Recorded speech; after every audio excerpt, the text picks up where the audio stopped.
Edgar community, welcome back to How'd She Build That? And I am joined today with Jennifer, who is going to be a really cool interview guest because we're going to be talking all about defining success on your own terms and really making sure you're reaching your goals in a way that feels good for you and is motivating for you. So I'm going to pass it over to Jennifer to introduce herself a little bit, and then we'll get into that fun discussion. So Jennifer, go right ahead. Hi, thank you so much for having me. I'm super excited about doing this today. And my name is Jennifer Bilger, and I work with the Growth Coach Denver Metro. That's my business. And what I do for people is really help you define your why. So I'm looking forward to this conversation today and helping people just really discover their passion and who they are. So thank you. Awesome. So I love to just jump right in off of what you just said on finding your why. Now, why is that so important for business owners in the first place to have a strong why?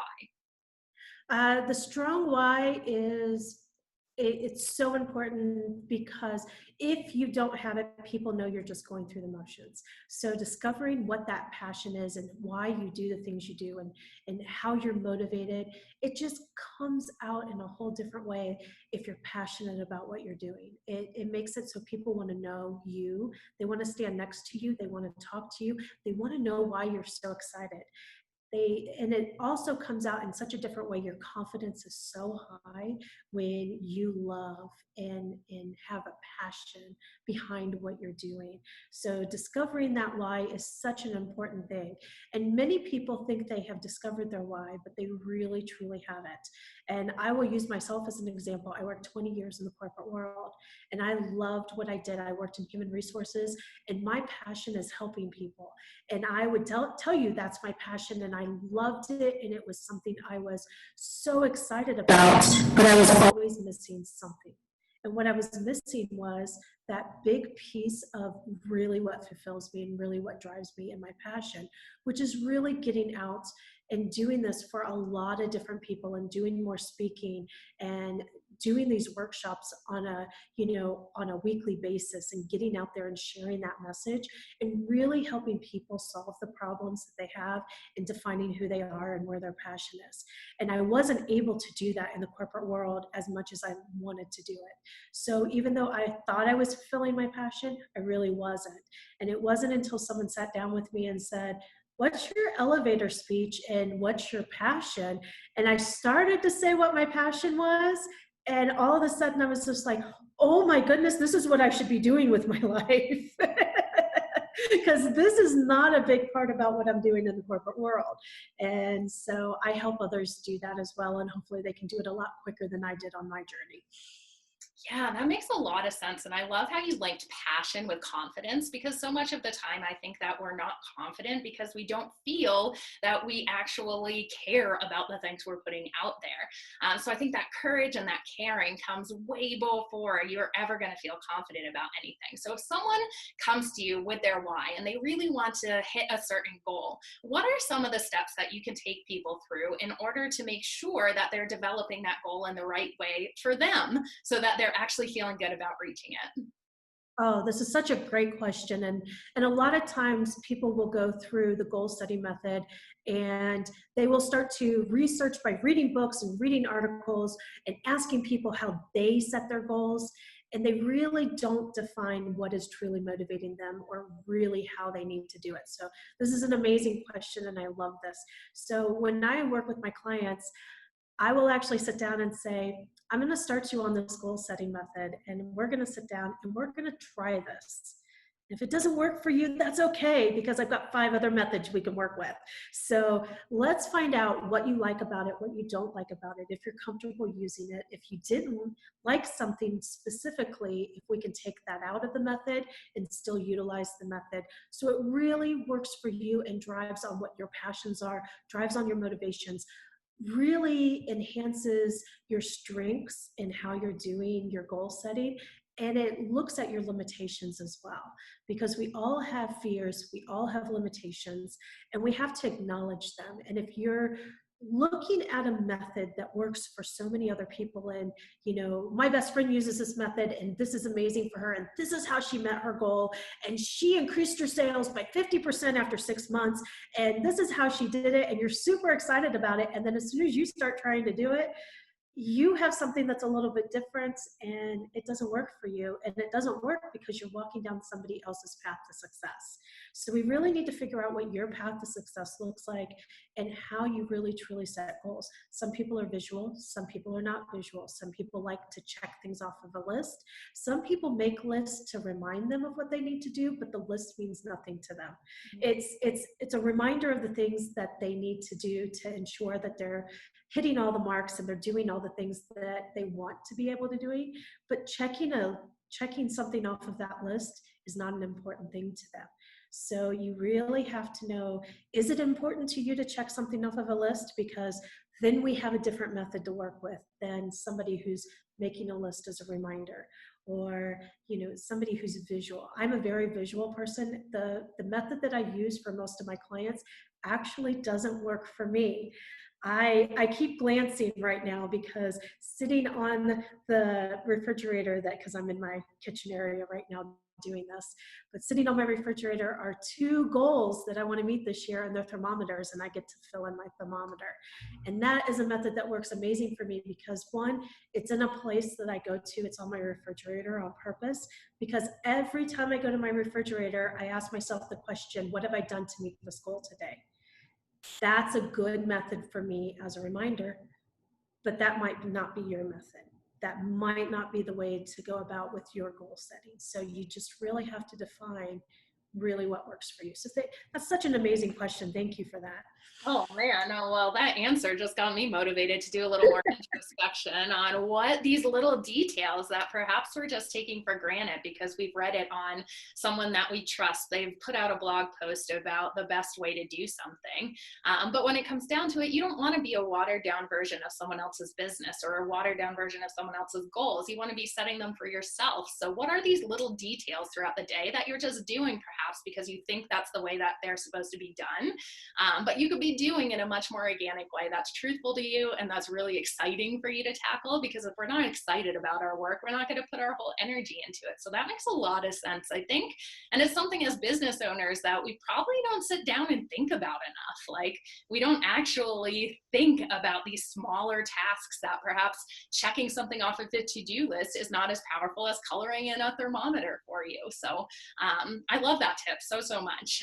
So I'd love to shift gears here just a little bit about how you actually find your clients. So I know that social media is a good way to do that, but is there anything that you think you do uniquely or anything that you found worked well to attract brand awareness, as well as to make sure the people you're bringing in to work with are a good fit and are actually going to get some really valuable things out of your service?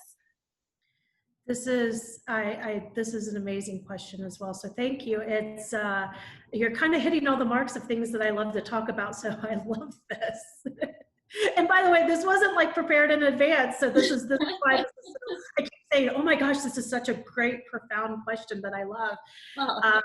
So finding your clients and things, what I normally do is sit down with people, and a piece of advice that I normally give is learn what you're going to say no to, because there's so much power and confidence behind that. So I teach salary negotiation to people, and the very first step of what I teach them is what to walk away from. So what's your walk away point? Define the absolute minimum that you're going to accept. And I teach this as well, and I use this in my own business for when I am going to want to work with a client or not work with a client. And when you're first starting out a business, the one thing that you really need to do is book that first client. And people are like, I'm going to book anything and anyone, and I'm going to do this and I'm going to do that. And you're shortchanging yourself so much by doing that. And I will sit down with clients and tell them, you need to understand who you don't want to work with, and you need to know how to say no to that. So backtracking before that point, what you need to know is you have to have a group of people that you're going to refer these people to, because you can't just say no and still gain that confidence and have a good person to refer business that's going to refer business to you and things like that. You want to be able to say no, but I have something else. So when I started my business, the very first thing I did was create my referral group. and started talking to people who do similar things that I do, not just to pick their brain, because I was picking their brain as well of what they're doing and what they have success in, but I was also figuring out exactly what they do, because as a coach, coaches are so unique and specific in what they do. I'm a coach that I fall on the behavioral side of business, and that's what I focus on. So my coaching method is so different than another business coach that might be helping people set goals, set up their business platforms, things like that, and set up those foundations and write a business plan, and so on and so forth. So when you are looking at that, we might do similar things, but we do them in different ways.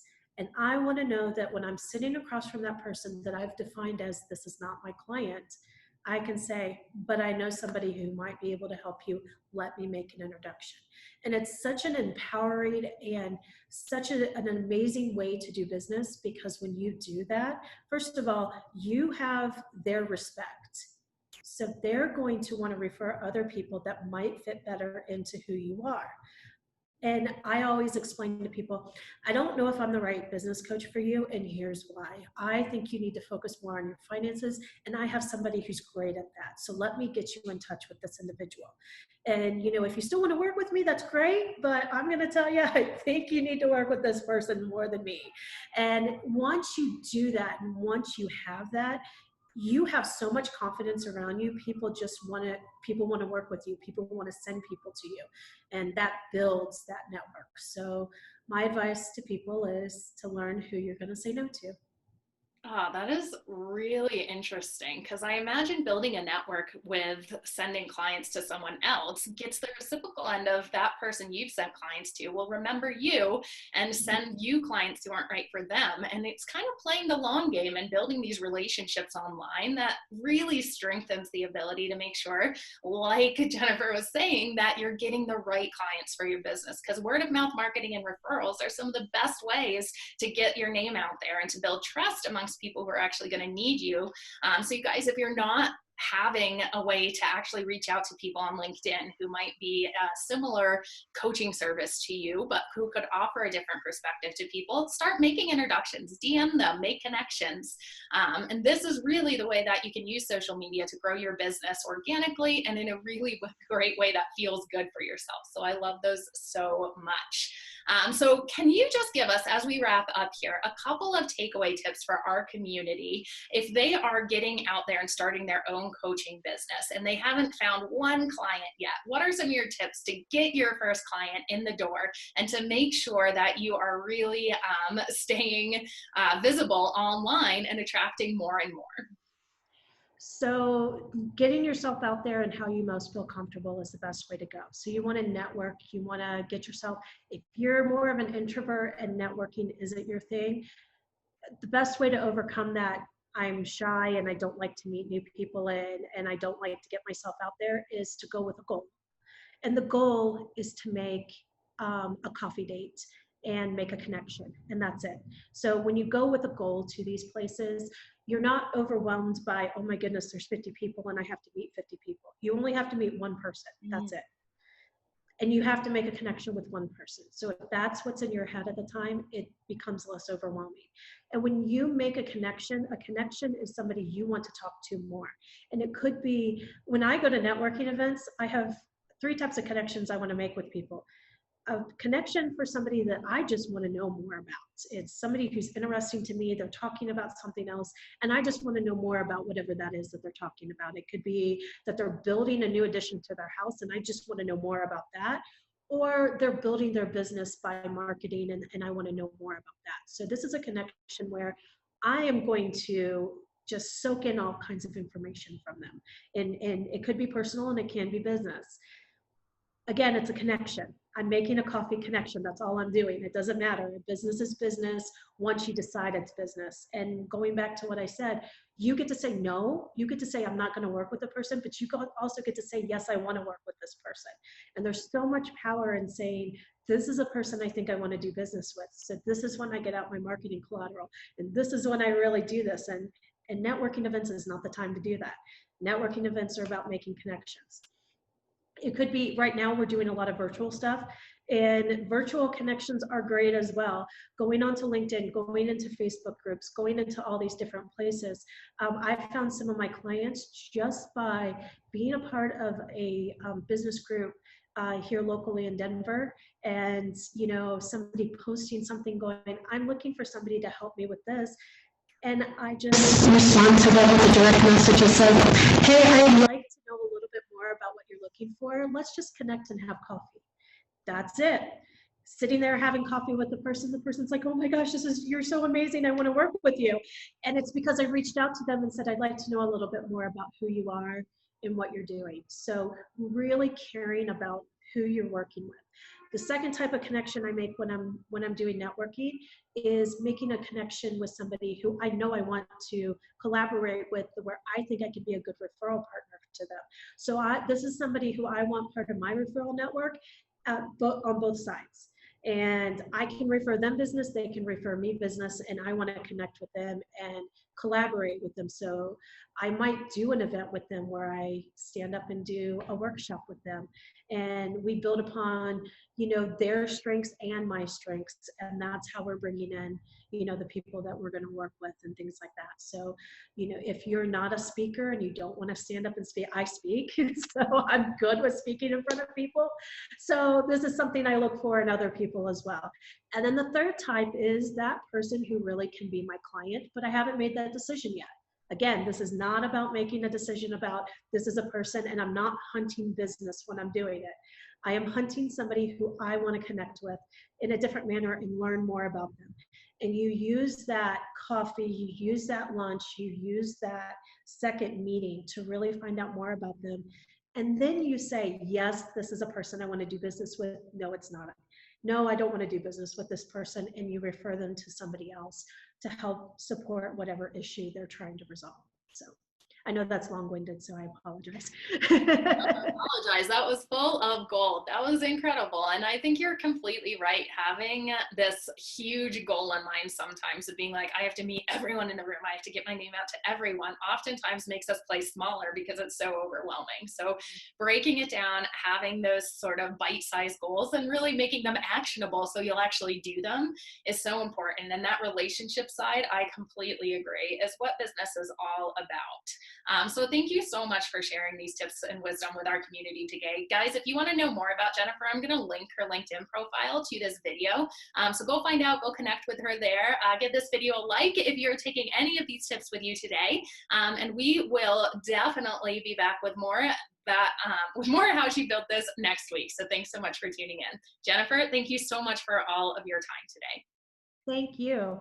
I really enjoyed this. So this is such a great thing to get that message out to people who are starting businesses. So thank you for what you do. Awesome.